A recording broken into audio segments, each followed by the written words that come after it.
Hello there everybody, my name is Bloomer Brown and welcome to episode 5 of Kerbal Space Program Retrograde, where today I am swapping out the orbital maneuvers for some nautical maneuvers aboard the good ship Naughty Nautical. That is, of course, if I can manage to get this thing rolling and sort out what landing gear is actually doing what on this.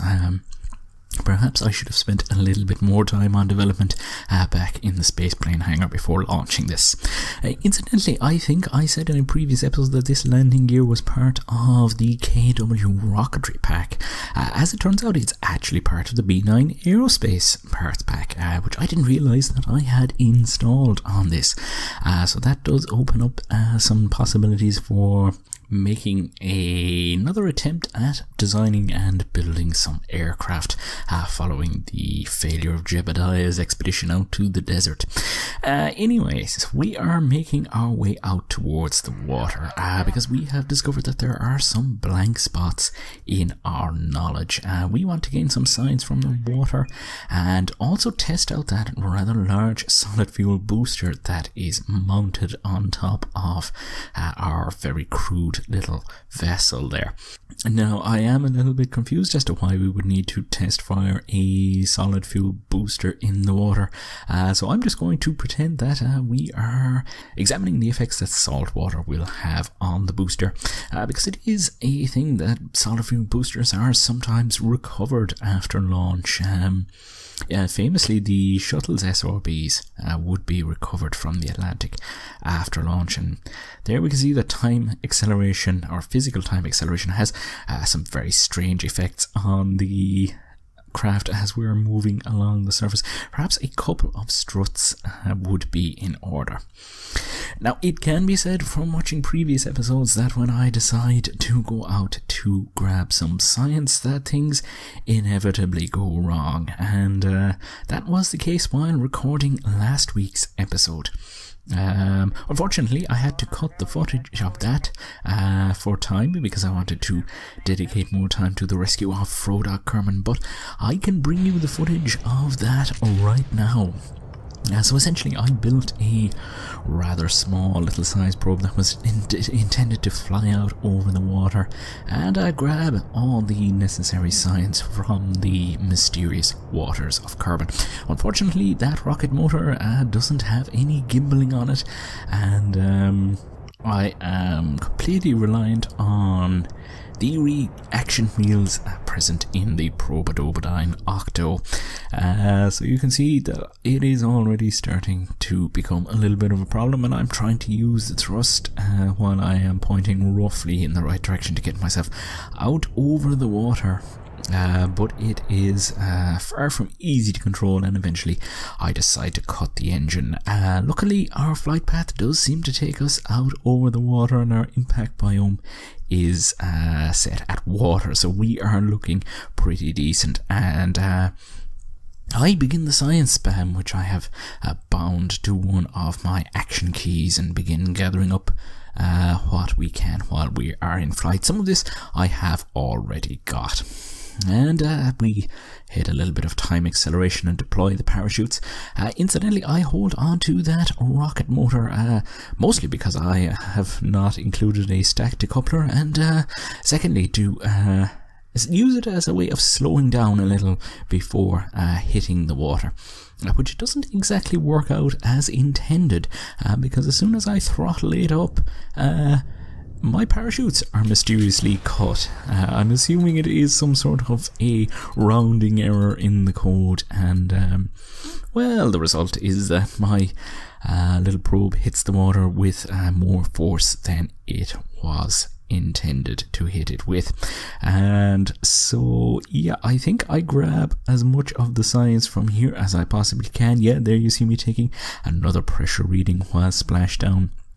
And I spend a little bit of time gathering up all of that debris from the water, and jumping forward in time or backwards in time or to the present or to the future. I'm not entirely sure where we are. It all gets a bit wibbly wobbly, timey wimey when you are doing post commentary. But anyway, we are back with Valentina and Jebediah, who are beginning to get their toes wet in the waters of Kerbin. Although they have both splashed down in the water at this stage, they haven't actually pushed a vessel into the water, which at this time is looking more like a submarine than a boat. Jebediah's command pod there is most definitely submerged, and Valentina is about to be submerged as well.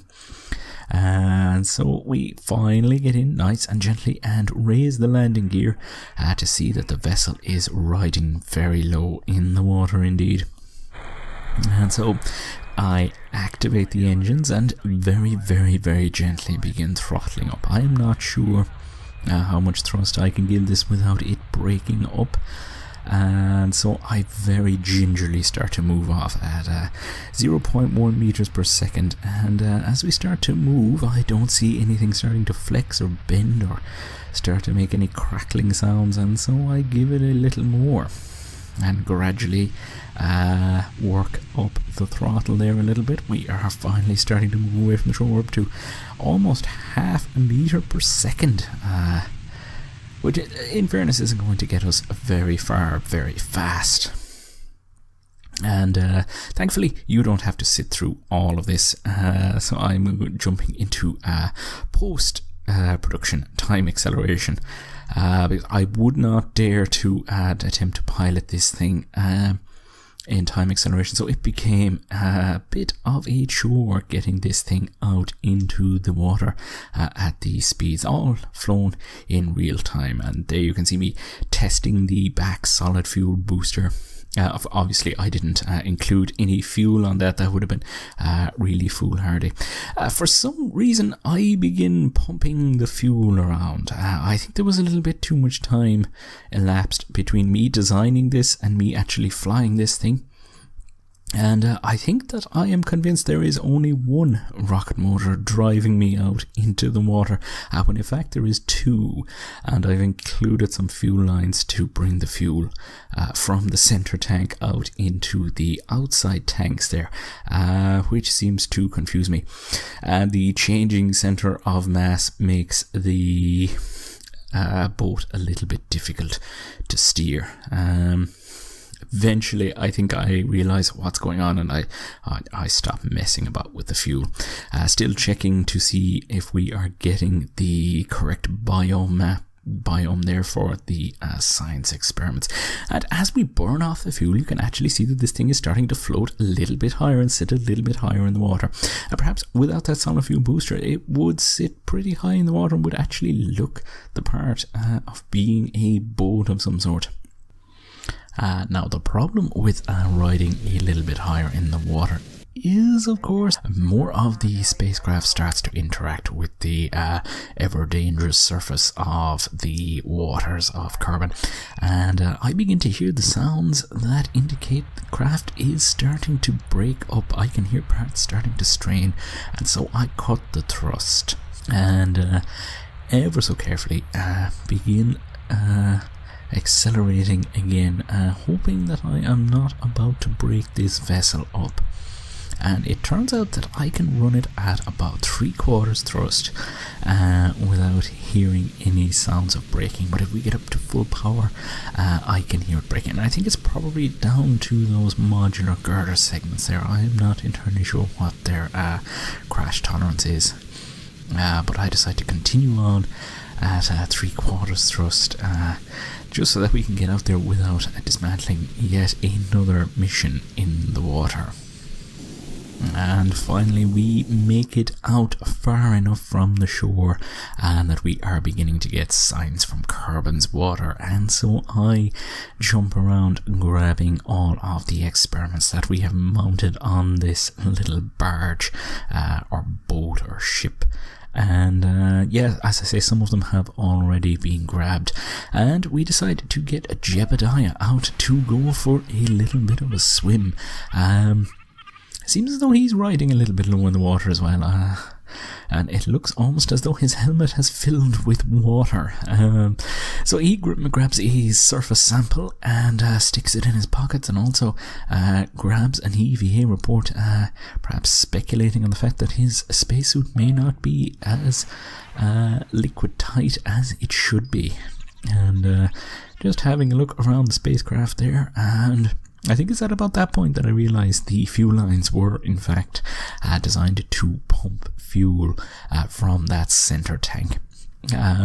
Speaking of fuel, we have burned over 90% of our fuel at this stage, so there is no real chance that I would be able to get this back to the shore, which is probably somewhere in the region of 2 kilometres away, maybe a little over a kilometre. So anyway, I fire up the engines and start to make the return journey, but inevitably run out of fuel and have to recover. And jumping forward to something a little more exciting, we have Bill Kerbin inside the rescue pod that we had launched out for Frodock Kerbin in the last episode. And you can see my flag is once again displaying correctly. It seems that it only displays correctly after sunset and before sunrise. Perhaps the Kerbals are keeping their mission flag a secret or something like that. Anyway, we begin to make our way up. We are launching, as I say, at sunset, and the reason for that is because we are targeting the day-night terminator.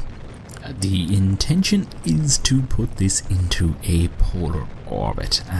While rescuing Frodock in the last episode, it turned out that we didn't have any biome-specific signs from orbit of Kerbin. So we are going to get Bill up into a polar orbit and get him out on EVA to grab some EVA reports from space above the various biomes of Kerbin. So dropping the SRBs. We still have some rotational issues with this, but it is a tried and tested spacecraft and flies well enough that I can kind of keep it under control.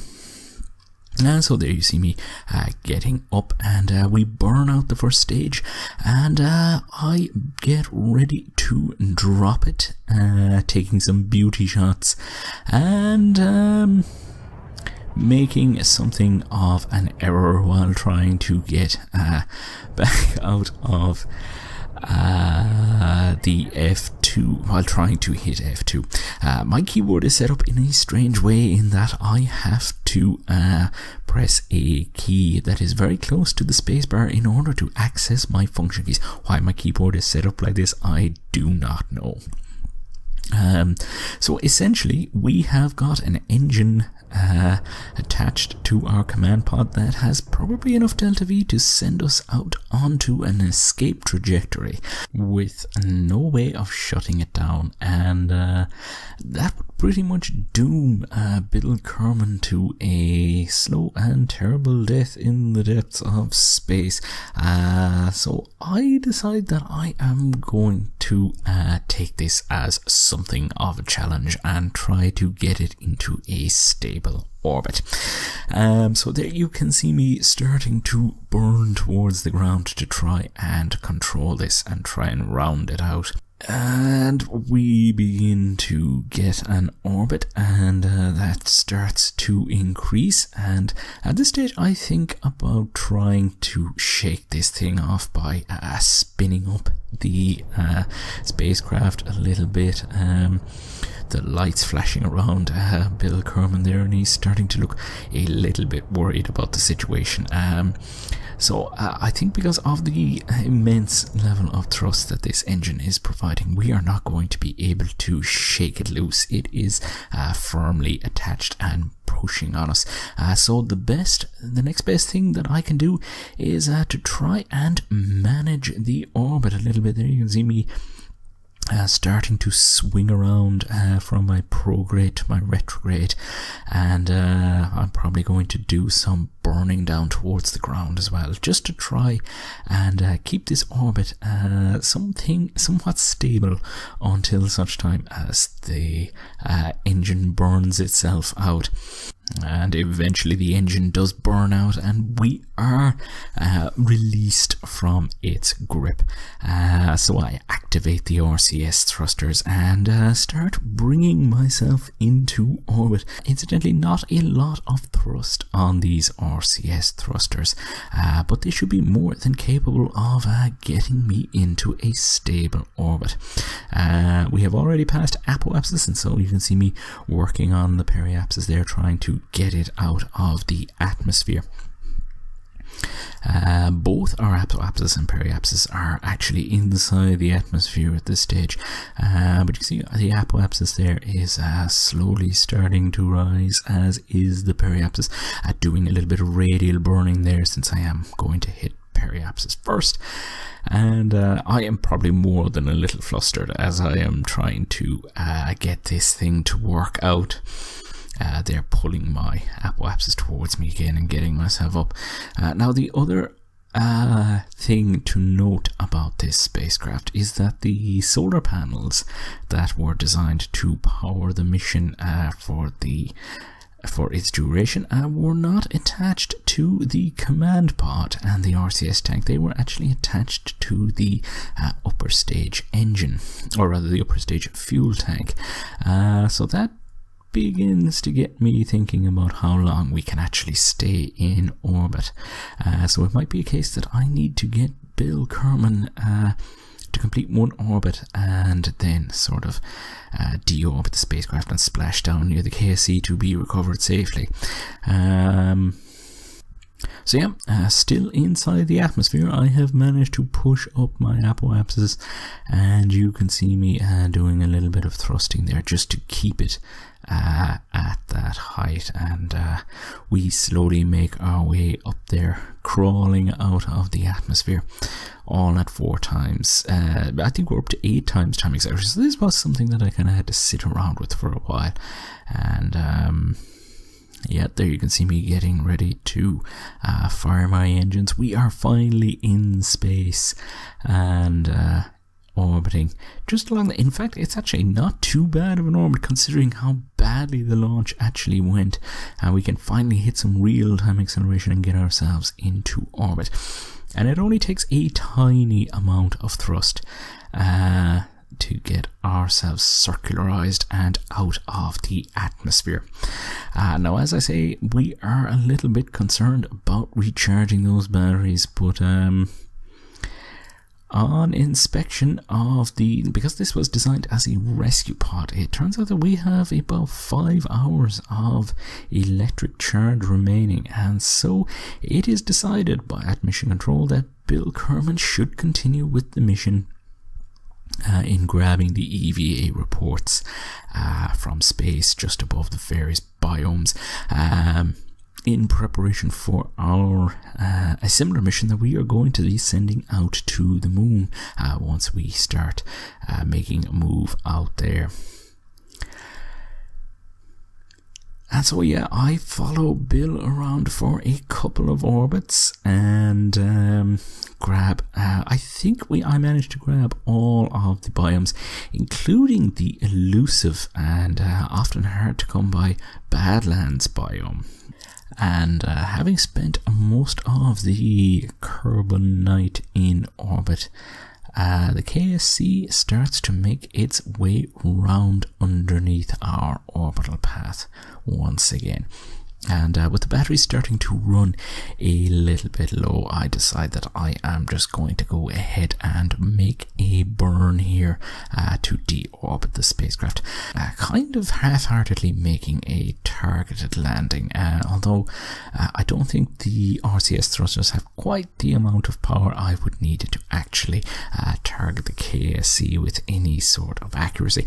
I mean, I suppose I could sit with this for a bit longer and come up with something that would bring us down a little bit closer to the launch site, but I just decide that it is time to get Bill home and just start making a burn for the atmosphere to drop my periapsis.